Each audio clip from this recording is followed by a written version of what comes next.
Halo, salam sepak bola teman-teman.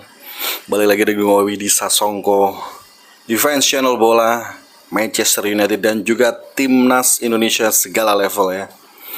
Baru-baru ini kejadian viral di mana MNC mengeluarkan statement bahwa dilarang untuk nonton bareng pertandingan Timnas Indonesia dengan segala bentuk ya.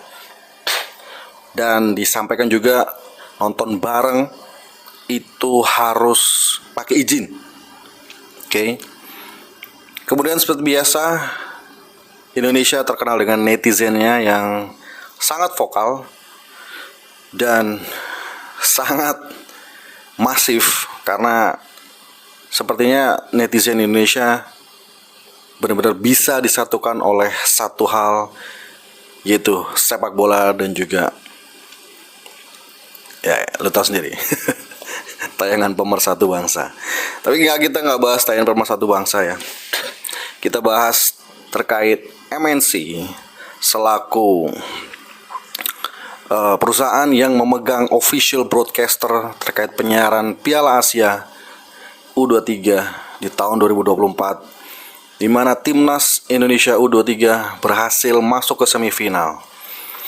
Dan tentu saja berita-berita terkait larangan nobar yang tanpa izin ini benar-benar memicu kegaduhan di sosial media.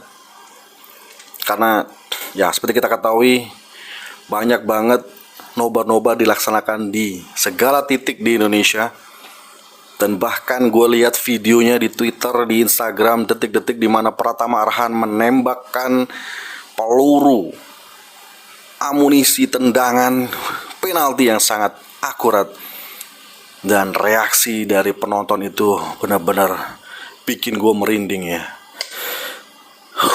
Padahal itu udah jam mendekati subuh kalau gue di Jawa Timur, dan hal ini juga diketahui, tersampaikan, terdengar oleh Bapak Erick Thohir. Dia juga sendiri ya bilang dukungan fans sepak bola Indonesia begitu masif dan membuat beliau merinding juga melihat euforia dan reaksi tersebut. Nah, kali ini 1 jam yang lalu pihak MNC melalui medianya melakukan press conference ya bersama dengan Kemenpora, akhirnya memberlakukan perubahan. Dari semula nobar harus izin, sekarang nobar dibolehkan tanpa izin dengan syarat. Syaratnya adalah, yang pertama, penonton tidak boleh dikenakan biaya. Gue setuju ya, dan gue yakin nobar kemarin juga tidak dikenakan biaya, karena ada yang pakai videotron di alun-alun, di tempat-tempat fasilitas umum ya, publik. Jadi gue setuju nobar tanpa izin, tanpa harus membayar. Oke. Kemudian disampaikan juga ada syarat kedua, nobar ini tidak boleh ada kegiatan marketing ya, termasuk memasarkan brand-brand tertentu. Mungkin ketika iklan mereka memutarkan iklan yang lain, atau mungkin baliho-baliho, atau mungkin spanduk-spanduk terkait mungkin ya properti, atau mungkin F&B ya, food and beverage, ataupun otomotif, itu tidak diperbolehkan. Gimana kontrolnya gue nggak tahu. Yang jelas pesan saya, ketika kita merekam kejadian-kejadian yang luar biasa terkait Timnas Indonesia, ya jangan sampai kalian syuting brand-brand tertentu ya. Mungkin ada yang melanggar, nantinya tetap pasang spanduk X banner terkait brand-brand tertentu. Ya jangan di syuting, lu fokus ke ekspresi wajah kalian aja ya. Dan hal ini merupakan bukti bahwa kekuatan netizen di Indonesia itu sangat luar biasa. Sangat luar biasa, sehingga membuat MNC pun dalam tanda kutip bertekuk lutut ya. Walaupun lututnya gak dua-duanya, tapi satu aja.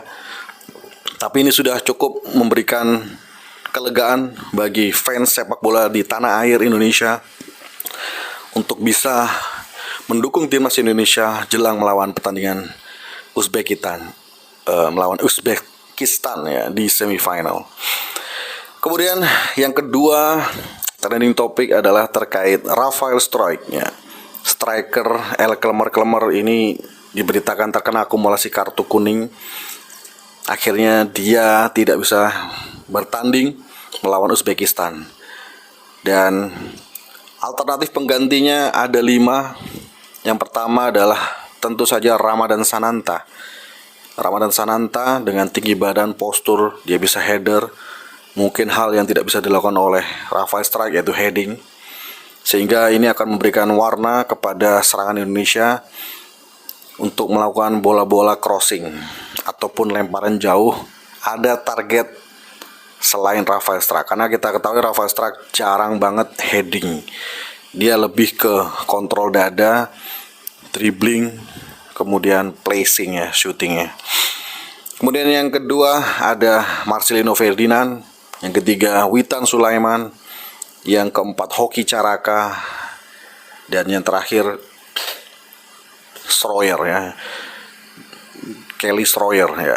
Cuman siapapun yang akan memimpin di lini depan di timnas Indonesia, semua harus kita dukung dengan segala keunggulan dan kelemahannya.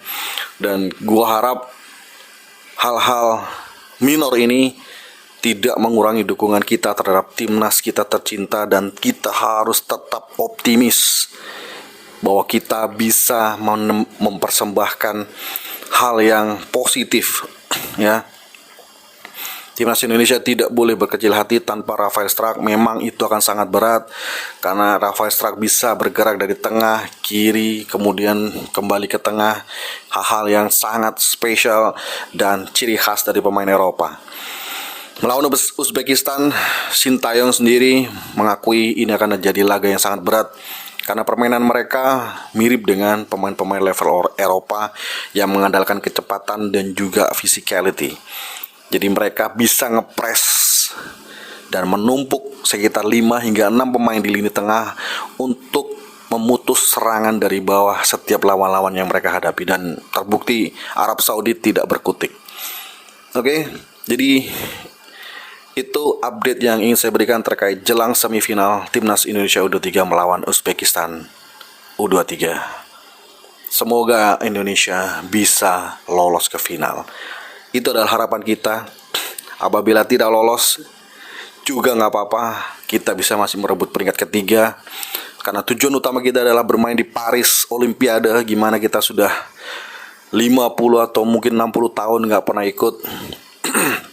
Dan di situ mungkin kita akan berhadapan antara ya Irak ataupun Jepang. Gue yakin ya akan ketemu Irak lah kalau kita perebutan juara 3. Karena Jepang juga tidak bisa dianggap remeh. Dia juga kandidat juara. Oke, itu dulu update yang bisa saya sampaikan. Gimana menurut kalian? Apakah MNC sudah cukup bertekuk lutut? Ya, netizen luar biasa. Ya, kita nggak akan begadang ya. Paling jam 9, paling kalau sampai penalti shootout sampai jam 12 aja. Terima kasih udah nonton. Yang belum subscribe silahkan subscribe. Saya Widhi Sasong undur diri. Salam sepak bola.